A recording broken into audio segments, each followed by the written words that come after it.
Hi friends, இன்றைக்கி பார்த்திங்கன்னா ஞாயிற்றுக்கிழமை நைட்டு 8 மணி ஆயிடுச்சு.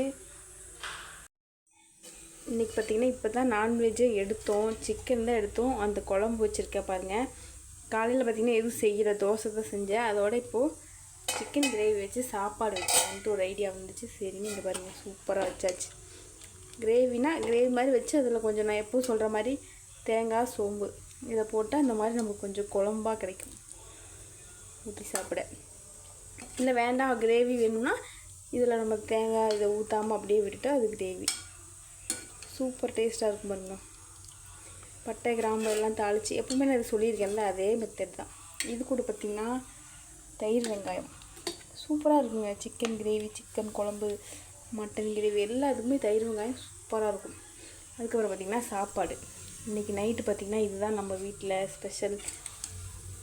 இஞ்சி பூண்டு பேஸ்ட்டு, பெரிய வெங்காயம், தக்காளி, பச்சை மிளகா, பட்டை கிராம்பு, ஏலக்காய் போடல, கிராம்பு, அப்புறம் ஒரு இலை பிரியாணி இலை எல்லாம் போட்டு தாளிச்சிட்டு சிக்கன் மசாலா, கறி மசாலாத்தூள் வேணால் போடலாம், இல்லாட்டி சிக்கன் மசாலா, மல்லித்தூள், மிளகாப்பொடி, பச்சை மிளகா போட்டிருக்கேன். அந்த தேங்காய் ஊற்றுறதுனால கொஞ்சம் உரப்பு கம்மியாயிரும்.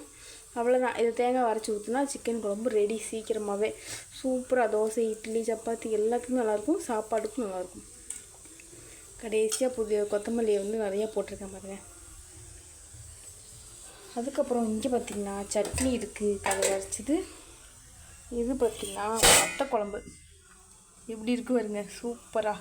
சும்மா என்ன பிரிஞ்சு புளிக்குழம்பு எப்பவுமே நல்லாயிருக்கும், அடுத்த நாள் தான். இங்கே பார்த்திங்கன்னா மத்தியானம் அந்த வெஜ்ஜு பிரியாணி, சோயா பன்னெல்லாம் போட்டு வெஜ்ஜு பிரியாணி செஞ்சது இங்கே இருக்குது. இன்றைக்கி நைட்டுக்கு பார்த்திங்கன்னா இதாங்க நம்ம வீட்டில் சாப்பாடு, சிக்கன் கிரேவி, அப்புறம் தயிர் வெங்காயம், இவ்வளோ தாங்க சாப்பாடு. பார்த்திங்கன்னா இப்போ தான் விசில் வந்துச்சு. விசில் அடங்கினதுக்கப்புறம் ஓப்பன் பண்ணணும். அவ்வளோதான். பாய். லைக் பண்ணுங்கள், ஷேர் பண்ணுங்கள், சப்ஸ்கிரைப் பண்ணுங்கள்.